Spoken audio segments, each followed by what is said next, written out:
வணக்கம். இன்னைக்கு நாம இந்த வீடியோல பிஎஸ்எல்எஸ் செக்ஷன் 6 அதுல பார்ட் 3 வீடியோ பார்க்க போறோம். இன்னைக்கு இந்த செக்ஷன் 6 பிஎஸ்எல்ல பார்ட் 3 வீடியோவை பொறுத்தளவுக்கு இல்லுஸ்ட்ரேஷன்ஸ் செக்ஷன் 6ல உள்ள இல்லுஸ்ட்ரேஷன்ஸ் சம்பந்தம் பார்க்க போறோம். பார்ட் 1 and 2ல அதுக்குரிய விளக்கங்கள் ஃபுல்லாக பார்த்தோம், எக்ஸ்பிளனேஷன் பார்த்தோம், அந்த செக்ஷன் குறித்து பார்த்தோம். இதில் இல்லுஸ்ட்ரேஷன்ஸ் சம்மந்தமாகவும் கேஸ் லா சம்மந்தமாகவும் பார்ப்போம். ஸோ இதில் இல்லுஸ்ட்ரேஷன் இந்த செக்ஷன் 6ல் உள்ள இல்லுஸ்ட்ரேஷன்ஸில் ஃபர்ஸ்ட் இல்லுஸ்ட்ரேஷன் ஏ என்ன சொல்லுதுன்னா, A is tried for the murder of B. The facts that A murder C, that B know that A had murdered C and that B had tried to extort money from A by threatening to make his knowledge public are relevant. இது என்ன அப்படின்னா, motive அப்படிங்கிற ஒரு இதுக்காக, ஏன்னா நம்ம அந்த செக்ஷனை பொறுத்தளவுக்கு மோட்டிவ், ப்ரிப்பரேஷன், கான்டாக்ட் இந்த மூணே வேர்டை சுற்றி தான் அந்த செக்ஷன் 6 வந்து பிஎஸ்ஏ வந்து வருது. ஸோ இந்த இல்லுஸ்ட்ரேஷன்ல வந்து மோட்டிவுக்காக வேண்டி சொல்றாங்க.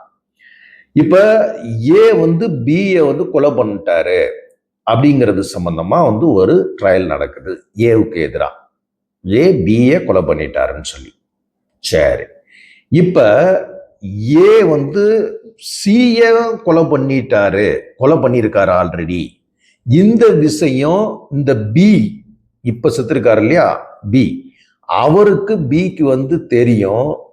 பி தெரிஞ்சனால என்ன பண்றாருன்னா, ஏட்ட இந்த கொலை, நீ வந்து சிய கொலை பண்ண விஷயத்த நான் பப்ளிக்கு நான் வந்து சொல்லிடுவேன், ஏன்னா அது பிக்கு மட்டுமே தெரியுது அந்த விஷயம். ஸோ அப்ப என்ன பண்றாரு, ஏவை த்ரெட்டன் பண்ணி பணம் பறிக்கிறார். சரியா? அப்ப இந்த விஷயத்த நீ ஏ வந்து சியை மர்டர் பண்ணதை பப்ளிக்கு சொல்லிடுவேன்னு சொல்லி பி த்ரெட்டன் பண்றாரு. த்ரெட்டன் பண்ணி பணம் வந்து பறிக்கிறாரு. ஸோ அப்படிங்கிறது வந்து என்ன அப்படின்னா, இட்ஸ் ரெலவெண்ட். எந்த கேஸுக்கு ரெலவெண்ட்? ஏ வந்து பிஏ மர்டர் பண்ணாரா அப்படிங்கிற கேஸுக்கு எது ரெலவெண்ட்? ஏவை சியை மர்டர் பண்ண விஷயம் பிக்கு தெரியும் அப்படிங்கிறது ரெலவெண்ட். ஸோ அப்ப என்னன்னா, ஏன் வந்து ஏ வந்து பிஏ மர்டர் பண்ணாரா, அப்ப அந்த மோட்டிவ். ஏன்னா இவன் வந்து அந்த இதை சொல்லிடுவேன், நம்ம சியை மர்டர் பண்ண விஷயத்த வெளியே சொல்லிடுவேன், பி வந்து வெளியே சொல்லிடுவேன், அதனால பியை வந்து மர்டர் பண்றார். அப்போ மோட்டிவ், இட்ஸ் ரெலவெண்ட் அப்படிங்கிறது தான் அந்த ஃபர்ஸ்ட் எக்ஸ்பிளனேஷன் ஏ. அடுத்து இல்லுஸ்ட்ரேஷன் பியில் A sues B upon a bond for the payment of money. B denies the making of the bond. The fact that at the time when the bond was alleged to be made, B required money for the particular purpose is relevant. So இது வந்து என்னன்னா, இந்த illustration contact எப்படி அப்படிங்கிறதுக்காக கூட சொல்லியிருக்கலாம். ஏன்னா இப்ப இதுல என்னன்னா, ஏங்கிற ஒரு நபர் வந்து பிங்கிற ஒரு நபர் மேல ஒரு சிவில் கேஸ் ஒன்று போடுறார். எதுக்காக வேண்டி? பிங்கிற நபர் எனக்கு பணம் கொடுக்கணும், பேமெண்ட் ஆஃப் மணிக்காக வேண்டி ஏங்கிற நபர் பி மேல போடுறார். இந்த பாண்டு அவர் எழுதி கொடுத்துருக்காருன்னு சொல்றார். ஏ வந்து சொல்றார் பி பாண்டு எழுதி கொடுத்துருக்கிறாருன்னு. அப்ப பி வந்து என்ன சொல்றாருன்னா, நான் அந்த மாதிரி பாண்டை எழுதி கொடுக்கல. ஸோ மேக்கிங் ஆஃப் த பாண்டை பி வந்து டினை பண்றார். அப்ப இப்ப என்ன ஒரு சர்க்கம்ஸ்டன்சஸ் வந்து இதுல வந்து ரெலவெண்ட் அப்படின்னு பார்த்தோம்னா, பி வந்து இப்படி பாண்ட் எழுதுனா சொல்ற அந்த இடத்துல, அந்த டயத்துல பி வந்து என்ன பண்றாருன்னா, ஒரு பர்பஸ் வந்து அவருக்கு வந்து மணி வந்து தேவைப்பட்டிருக்கு, ஏதோ ஒரு பர்பஸ்க்கு, பர்டிகுலர் பர்பஸ்க்கு. ஃபார் எக்ஸாம்பிள், அவருக்கு வந்து அந்த டயத்துல வந்து அவர் வீடு கட்டிக்கிட்டு இருந்தாரு. வீடு கட்டிக்கிட்டு இருக்கப்ப அவருக்கு பணமே இல்லை. அவங்க ஒய்ஃபுக்கு வந்து ஏதோ ஒரு பெரிய வந்து சர்ஜரி நடந்துச்சு, அந்த சர்ஜரிக்கு பணம் வந்து அவருக்கு தேவைப்பட்டுச்சு. ஸோ அப்போ ரெக்குயர்மெண்ட் ஆஃப் மணி அந்த டைம் ஆஃப் மேக்கிங் பாண்ட் அப்படின்னு சொல்றாங்கல்ல, ஏ சொல்றாருல, அந்த டயத்துல இவருக்கு ரெக்குயர்மெண்ட் ஆஃப் மணி இருந்துச்சு, பர்டிகுலர் பர்பஸுக்கு தேவைப்பட்டுச்சு அப்படின்னு சொல்ற அந்த சுச்சுவேஷன் தட்ஸ் கான்டக்ட், இது வந்து இட்ஸ் ரெலவெண்ட் அப்படிங்கிறது தான் இந்த இல்லுஸ்ட்ரேஷன் பியில் வந்து சொல்லப்பட்டிருக்கு. அடுத்து சியில் illustration C, A is tried for the murder of B by poison. The fact that before the death of B, A procured poison similar to that which was administered to B is relevant. இது வந்து almost பார்த்தீங்கன்னா ப்ரிப்பரேஷனுக்காக வேண்டி ஒரு சொல்லப்பட்ட ஒரு illustration. என்ன அப்படின்னா, ஏ வந்து பியை கொன்னுட்டாரு, பாய்சன் வச்சு கொன்னுட்டாரு அப்படிங்கிறது வழக்கு. ஏ பியை கொன்னுட்டாரு, பாய்சன் வச்சு கொண்டிருக்காருங்கிறது. இந்த இதுல வந்து ஃபேக்ட் என்ன அப்படின்னா, ஒரு ஃபேக்ட் எஸ்டாப்ளிஷ் பண்ணப்படுது. ஏ வந்து ஒரு பாய்சன் வந்து வாங்கியிருக்காரு. அந்த வாங்கியிருக்க பாய்சன் ஏதோ ஒரு சம் பாய்சன் வச்சுக்கோங்க, ஒரு XY அப்படிங்கிற ஒரு பாய்சன் வச்சுக்கோங்க ஃபார் எக்ஸாம்பிள் சொன்னேன்.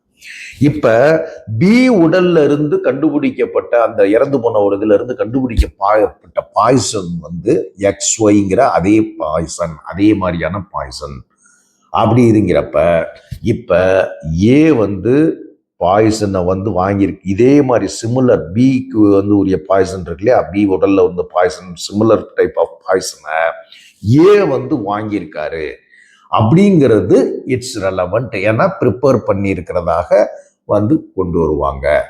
அது வந்து இது இல்லுஸ்ட்ரேஷன் சியில சொல்லப்பட்டிருக்கு. அடுத்து இல்லுஸ்ட்ரேஷன் வந்து டி. இதுல the question is whether a certain document is the will of A.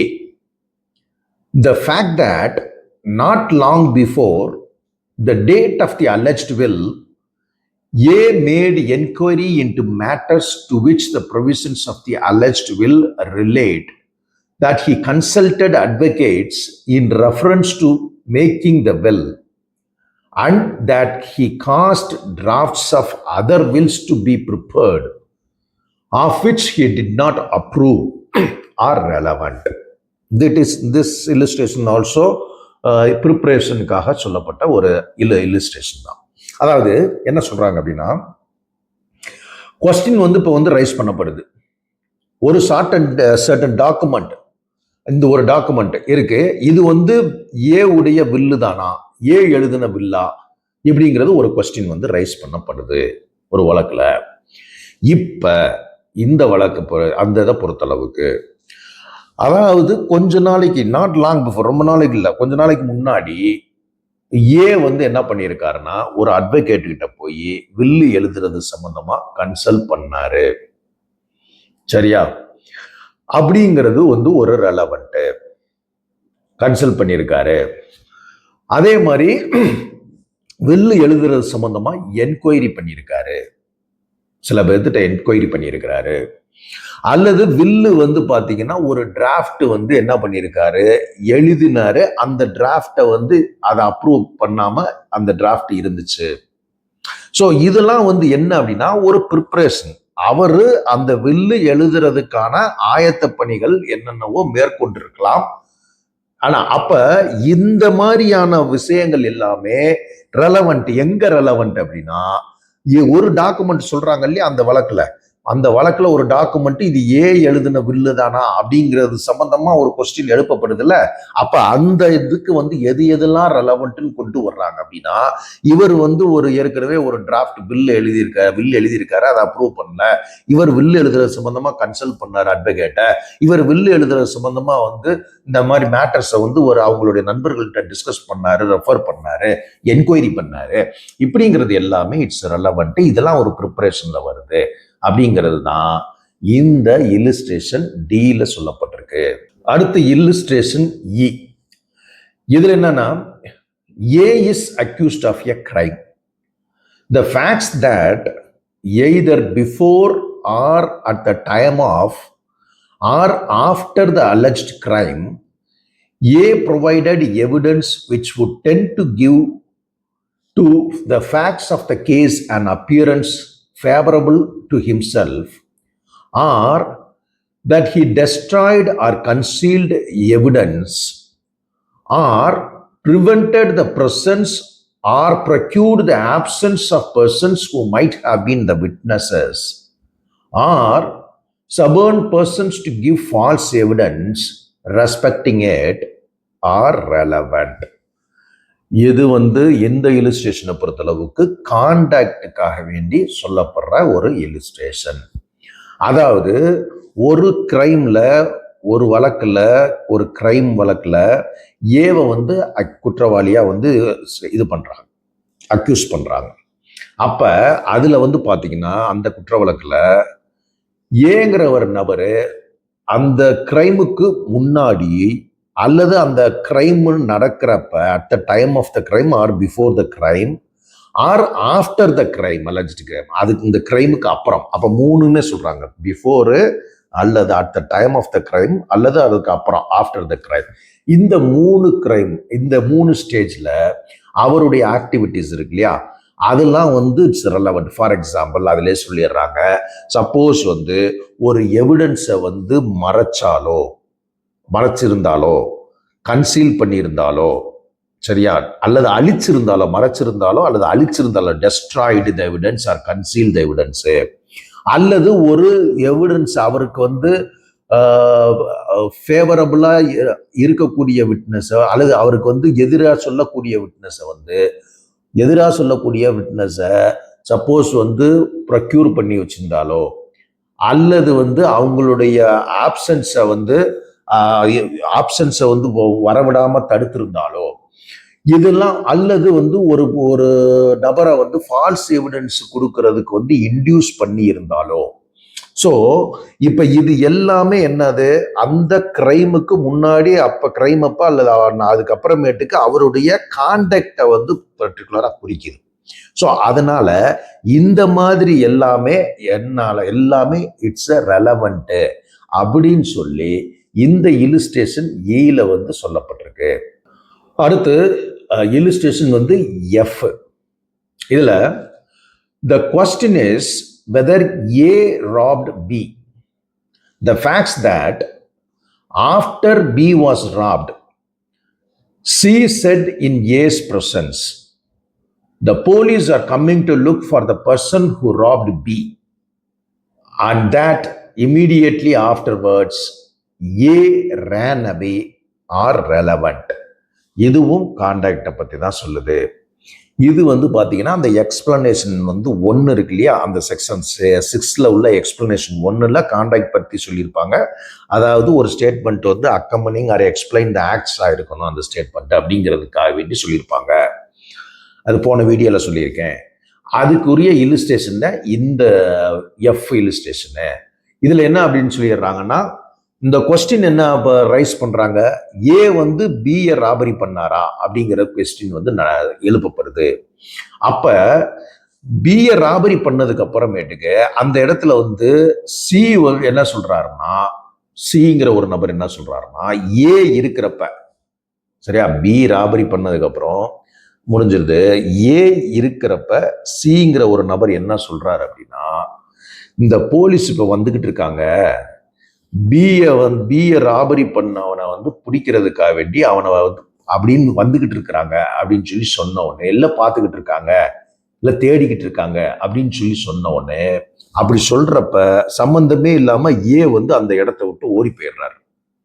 அப்ப என்ன மீனிங் அப்படின்னா, ஏ அந்த பாசிபிலிட்டி இருக்கு அப்படிங்கிறது, அந்த பியை ராபரி பண்ணதுக்குரிய பாசிபிலிட்டி, ப்ராபபிலிட்டி இருக்கலாம் அப்படிங்கிறத அனுமானிக்கிறாங்க இல்லையா.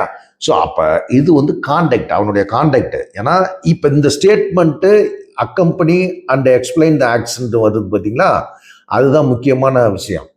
ஏன்னா இப்படி சொல்றாரு, சி ஏ முன்னிலையில சொல்றாரு. சி எங்கேயோ சொல்லியிருந்தாருன்னா ஒன்னும் இப்ப மேட்டர் இல்ல, ஏ முன்னிலையில சொல்றாரு, ஏ இருக்கிறப்ப சொல்றாரு போலீஸ் தேடிக்கிட்டு இருக்கு. ஆனா அவரை மீன் பண்ணல, ஏவை மீன் பண்ணல. அவரு இந்த மாதிரி பிஏ ராபரி பண்ணவனை தேடிக்கிட்டு இருக்கு அப்படின்னு மீன் பண்றப்ப ஏ சம்மந்தம் இல்லாம ஓடுறாரு. அப்ப அவருடைய கான்டாக்ட் இங்க என்ன ஆகுது, அன்நேச்சுரலா இருக்கு. எதுக்காக அவர் ஓடணும் அப்படிங்கிறது வந்துருதா. ஸோ அப்ப அது இட்ஸ் அ ரெலவெண்ட் அப்படிங்கிறது சம்பந்தமா தான் இந்த இல்லுஸ்ட்ரேஷன் எஃப்ல சொல்லப்பட்டிருக்கு. அடுத்து இல்லுஸ்ட்ரேஷன் ஜி. இதுல the question is whether A owes B 10,000 rupees. The facts that A asked C to lend him money and that D said to C in A's presence and hearing, I advised you not to trust A, for he owes B 10,000 rupees, and that A went away without making any answer are relevant facts. Little bit confusing. அதாவது கான்டாக்டுக்காக வேண்டி சொல்லப்படுது. சில நேரங்களில் வந்து சைலண்டாக இருக்கிறதும் என்ன பண்ணுவாங்கன்னா அந்த கான்டாக்டையும் எடுத்துக்கலாம் அப்படின்னு ஏற்கனவே போன வீடியோலே நம்ம சொன்னோம். கான்டாக்டுங்கிறது வந்து அன்நேச்சுரல் கான்டாக்டாக இருக்குது. என்ன சொன்னேன், சப்சிக்வன்ட் ப்ரீவியஸ் கான்டாக்ட்லாம் சொன்னோம்ல. இப்போ ஃபார் எக்ஸாம்பிள் ஒரு இடத்துல வந்து கிரைம் நடந்தோடனே அவன் வந்து அந்த அன்னைக்குன்னு பார்த்து அவன் அப்ஸ்காண்ட் ஆகுறான் அப்படிங்கிறதெல்லாம் இப்போ வந்து ஒரு கான்டாக்டாக எடுக்கிறோம்ல. அதே மாதிரி sometimes silence it's also A contact. அதுவும் வந்து அதுக்காக வேண்டி சொல்ல வராங்க. அதாவது இதில் ஏ வந்து பிக்கு ஒரு 10,000 ரூபா கடன் பட்டிருக்காரா, இது கேள்வி. ஏ பிக்கு 10,000 ரூபா கடன் பட்டிருக்காரா அப்படிங்கிறது ஒரு கேள்வி. இப்போ அடுத்த பாயிண்ட் என்ன ஆகுதுன்னா, ஏ வந்து சீட்டை வந்து மணி கேட்டிருக்காரு, பணம் கேட்டிருக்காரு. அப்ப டிங்கிற நபர் என்ன சொல்றாரு, அவர் சொல்றாரு, யார் முன்னிலையில சொல்றாருன்னா ஏ முன்னிலையில சொல்றாரு. என்ன புரியுதுல, ஏ முன்னிலையில டிங்கிற நபர் சொல்றாரு, ஏக்கு கேட்கிற மாதிரி. அதுக்கு தான் அந்த இது கொடுத்துருக்காங்க, ஏ முன்னிலையில், ஏஸ் பிரசன்ஸ் அண்ட் ஹியரிங். ஏக்கு முன்னிலையில ஏக்கு காதுல கேட்கிற மாதிரி. ஏன்னா காது கேட்கலைன்னா அவர் என்ன சொன்னாலும் பிரசன்ஸை இது பண்ண போறோம். அதனாலதான் அந்த வேர்டையும் கொடுக்குறாங்க, in his presence and hearing. அப்ப என்ன சொல்றாரு, டி என்ன சொல்றாருன்னா, I advise you not to trust A for he owes B 10,000 rupees. அதாவது நான் வந்து டிங்கிறவர் வந்து சொல்றாரு ஏ முன்னிலையில், ஏவை நம்பாத, ஏற்கனவே அவர் ஏங்கிறவன் பிக்கு வந்து ஒரு 10,000 rupees தர வேண்டியது இருக்கு, ஏவை நம்பாத அப்படின்னு சொல்றார் டி. எப்ப சி வந்து ஏட்ட பணம் கேட்கிறப்ப டி சொல்றாரு, சீட்ட சொன்ன மாதிரி சொல்றாரு ஏ முன்னிலையில. அப்ப ஏ வந்து என்ன பண்றாருன்னா அமைதியா வந்து அவர் வசாம எந்த மறுப்பும் சொல்லாம அவர் வசாம வந்து போறார். அப்ப இங்க சைலண்டா போறாரு, அவரு டினை பண்ணவே இல்லை அப்படிங்கிறது இட்ஸ் அவருடைய கான்டாக்டை குறிக்குது. அப்ப இந்த கான்டாக்ட் வந்து எதுக்கு ரெலவெண்ட்னா, ஏ பிக்கு கடன் பட்டிருக்காரா அப்படிங்கிறதுக்கு ரெலவெண்ட். அதை தான் வந்து இந்த இல்லுஸ்ட்ரேஷன் ஜில வந்து சொல்லப்பட்டிருக்கு. அடுத்து இல்லுஸ்ட்ரேஷன் ஹைச். இதுல the question is whether A committed a crime. The fact that A absconded after receiving a letter warning A that inquiry was being made for the criminal and the contents of the letter are relevant. சரியா? அதாவது இதுவும் contact தான். கான்டாக்டை பத்தி இதுக்காக தான் சொல்றாங்க. அதாவது ஏ வந்து அந்த கிரைம், அந்த குற்றத்தை செஞ்சிருக்காராங்கிறது இப்ப கேள்வி. அப்ப என்னன்னா, அதுக்கு முன்னாடி ஏ இப்படி கேள்வி அப்படிங்கிறப்ப ஏ வந்து அப்ஸ்காண்ட் ஆயிடுறாரு. எப்ப அப்ஸ்காண்ட் ஆகுறாங்கிறது தான் எங்க கேள்வி. ஆஃப்டர் ரிசீவிங் த லெட்டர், அதாவது ஏ ஒரு லெட்டரை ரிசீவ் பண்றாரு. அந்த லெட்டர் வந்து பாத்தீங்கன்னா ஏவை வான் பண்றாங்க. என்னன்னா, அதாவது என்கொயரிக்கு வந்து நீங்க ஒரு கிரிமினல் இது என்கொயரி நடக்குது அப்படிங்கிறது சம்பந்தமா ஏவை வந்து வான் பண்றாங்க, அவரை விசாரணைக்கு கூப்பிடுறாங்க. அந்த ஆல்சோ அப்ப அந்த கண்டென்ட்ஸ் அந்த லெட்டரை வந்து ஏ பார்த்ததுக்கு அப்புறமேட்டுக்கு தான் என்ன பண்றாரு, ஏ வந்து அப்ஸ்காண்டிங் ஆயிடுறாரு. அப்ப அந்த லெட்டரும் அந்த கண்டென்ட்ஸு இதெல்லாம் ரெலவெண்ட்டு.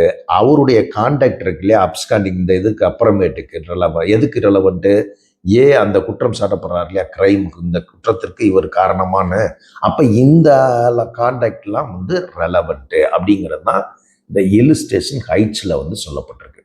அடுத்து இல்லுஸ்ட்ரேஷன் ஐ. இதுல A is accused of the crime. The facts that after the commission of the alleged crime, A absconded or was in possession of property or the proceeds of the property acquired by the crime or attempt to conceal things which were or might have been used in committing it are relevant. இதுவும் கான்டாக்டை பற்றி சொல்றது தான். என்ன அப்படின்னா, ஏங்கிறவர் ஒரு குற்றத்தை புரிந்திருக்காரா அப்படிங்கிறது வந்து கேள்வி எழுப்பப்படுது. இப்ப after the commission of the alleged crime, அந்த குற்றம் எழுப்பப்படுது இல்லையா, இவருக்கு செஞ்சிருக்காரான்னு, அந்த அப்படிங்கிறதுக்கு அப்புறமேட்டுக்கு after the commission of the crime ஆனதுக்கப்புறம் ஏ வந்து அப்ஸ்காண்ட் ஆயிருக்காரு அப்படிங்கிறது ஒரு ரெலவெண்ட்டு, அது ஒரு கான்டாக்டு. அல்லது ஏ வந்து ஒரு ப்ராப்பர்ட்டியை வந்து இப்போ சீட் பண்ணியிருக்காரு அப்படின்னா அந்த ப்ராப்பர்ட்டியோட பொசஷன்ல ஏ வந்து இருக்காரு அப்படிங்கிறது இட்ஸ் ரெலவெண்ட்டு. அல்லது ஒரு சீட் பண்ண அமௌண்ட்டை வச்சு ஒரு பெரிய பங்களாவோ இல்லை வந்து பெரிய ஒரு சொத்தோ வாங்குறாரு, இல்லை நகையோ வாங்கியிருக்காரு அப்படிங்கிறது ப்ரொசீட்ஸ் ஆஃப் தி அந்த கிரைம்ல இருந்து வாங்கியிருக்கிறாரு, ப்ராப்பர்ட்டி அக்வயர்ட் பை த கிரைம்ல வந்து வாங்கியிருக்காரு அப்படிங்கிறது ரெலவெண்ட்டு. சரியா? அல்லது சில விஷயங்களை வந்து எவிடன்ஸுகளோ இல்லை சில டாக்குமெண்ட்ஸுகளோ மறைச்சிருக்காரு அப்படிங்கிறது, இது எல்லாமே இட்ஸ் வந்து ரெலவெண்ட்டு. இது எதுக்குன்னா அவருடைய கான்டக்டை குறிக்கிறது. அவருடைய ஆக்டிவிட்டி, அப்ஸ்காண்ட் ஆகியிருக்காரு, ப்ராப்பர்ட்டி வாங்கியிருக்காரு, இந்த கிரைம் மூலமாக வாங்கியிருக்காரு, எவிடன்ஸை சப்ரஸ் பண்ணியிருக்காரு, இதெல்லாம் வந்து கான்டக்ட். இதைத்தான் வந்து இல்லுஸ்ட்ரேஷன் ஐல வந்து சொல்லியிருக்காங்க. அடுத்து இல்லுஸ்ட்ரேஷன் ஜே. இதுல the question is whether A was raped. The fact that shortly after the alleged rape, A made a complaint relating to the crime, the circumstances under which and the terms in which the complaint was made are relevant. The fact that without making the complaint, A said that A had been raped is not relevant as conduct under this section, though it may be relevant as a dying declaration under class A of section 26 or as corroborative evidence under section 160 of BSA. So இதில் என்ன சொல்கிறாங்க அப்படின்னு பார்க்கணும். அதாவது ஏவை rape பண்ணிட்டாங்களா, இந்த question வந்து எழுப்பப்படுது. சரியா? இப்போ ஷார்ட்லி ஆஃப்டர் த ரேப் நடந்ததுக்கு இமீடியட்டாக உடனே shortly after the alleged rape வந்து ஏ கம்ப்ளைண்ட் கொடுத்துருக்காங்க, எந்த சூழ்நிலையில் அவங்க கம்ப்ளைண்ட் கொடுத்துருக்காங்க, இது எல்லாமே வந்து இட்ஸ் ரெலவெண்ட்டு. ஸோ அப்போ அது ஃபுல்லாகவே வந்து அந்த கான்டாக்டை வந்து குறிக்குது. சப்போஸ் வித்தவுட் மேக்கிங் கம்ப்ளைண்ட்டே அவங்க ஏ வந்து கொடுக்கல, அப்போ வந்து ஏ ரேப் பண்ணதாக வந்து சொல்கிறாங்க, அந்த சர்க்கம்ஸ்டன்சஸை வந்து சரியாக சொல்லலை அப்படின்னா இப்போ அவங்களுடைய கான்டாக்ட் வந்து இட்ஸ் நாட் வந்து ரெலவெண்ட் அஸ் அ கான்டாக்ட் அப்படின்னு சொல்லி வந்து சொல்லிடுறாங்க. ஸோ அதில் சொல்கிறப்பே ஒரு எக்ஸப்ஷன் கிளாஸ்ன்னு சொல்லிடுறாங்க. இது வந்து டையிங் டிக்ளரேஷனுக்கு இருக்காது. Though it may be relevant as a dying declaration under. ஏன்னா டையிங் டிக்ளரேஷனில் இப்போ for example section 26 sub clause ஏல வந்து உள்ள பிஎஸ்ஏல டையிங் டிக்ளரேஷனில் பார்த்தீங்கன்னா இது வந்து இட்ஸ் எ ரெலவெண்ட்டுன்னு சொல்லி கொண்டு வருவாங்க. ஏன்னா அந்த இப்போ இது இறந்து போயிடுறாங்க இல்லையா, அப்போ அவங்க ஸ்டேட்மெண்ட்டை வந்து என்ன பண்ணுவாங்க, அந்த ரெலவெண்ட்டுன்னு கொண்டு வருவாங்க. தோ கம்ப்ளைண்ட் கொடுக்கலைன்னா கூட அவங்க கொடுக்குற ஸ்டேட்மெண்ட் வந்து டையிங் டிக்ளரேஷனா ரெலவெண்ட்டு அல்லது கராபரேட்டிவ் எவிடன்ஸ் 160 ஆஃப் பிஎஸ்ஏல பொறுத்தளவுக்கு ரெலவெண்ட்டு அப்படின்னு சொல்லி இந்த இல்லுஸ்ட்ரேஷன் ஜேல வந்து சொல்லியிருக்காங்க. அடுத்து இல்லுஸ்ட்ரேஷன் வந்து K. The question is whether A was robbed. The fact that soon after the alleged robbery, A made a complaint relating to the offense, the circumstances under which and the terms in which the complaint was made are relevant. The fact that A said he had been robbed without making any complaint is not relevant as conduct under this section, though it may be relevant as a dying declaration under class A of section 26 or as corroborative evidence under section 160 of BSA. So இது அப்படியே similar to என்ன அப்படின்னா illustration J தான். இதுலேயும் வந்து question எழுப்பப்படுது, ஏவை வந்து robbery பண்ணிட்டாங்களா, ஏ வந்து ராப்டா அப்படின்னு சொல்லி கொஸ்டின் எழுப்பப்படுது. Soon after the alleged robbery, அந்த ராபரிக்கு அப்புறம் அதுக்கப்புறமேட்டுக்கு இந்த ஏங்கிறவர் அது சம்பந்தமா கம்ப்ளைண்ட் கொடுத்தாரா, என்ன சூழ்நிலையில கொடுத்துருக்கிறாரு அப்படிங்கிறது எல்லாமே இட்ஸ் எ ரெலவெண்ட். அதே மாதிரி இதுலேயும் அந்த எக்ஸப்ஷனல் கேஸ் என்ன சொல்லிடுறாங்கன்னா, டையிங் டிக்ளரேஷன் செக்ஷன் 26A அல்லது கராபரேட்டிவ் எவிடன்ஸ் 160A இது வந்து எக்ஸப்ஷனல் கேஸு. ஸோ அப்போ அந்த சப்போஸ் கம்ப்ளைண்ட்டே வந்து கொடுக்காம இது பண்ணியிருக்கிறாங்க அப்படின்னா அந்த கான்டாக்ட் ஆல்சோ வந்து ரெலவெண்ட்டு அப்படிங்கிறது தான் வந்து மீன் பண்ண வர்றாங்க. சரியா? ஸோ அப்போ இந்த செக்ஷனில் இந்த பார்ட் 3 பொறுத்தளவுக்கு என்டையர் இல்லுஸ்ட்ரேஷன்ஸ் ஃபுல்லாக நம்ம வந்து பார்த்துட்டோம். அடுத்து பார்ட் 4 பொறுத்தளவுக்கு இந்த செக்ஷனுக்குரிய ரெலவெண்ட் கேஸ் லாஸ் சம்பந்தமாக பார்ப்போம். அதுவரை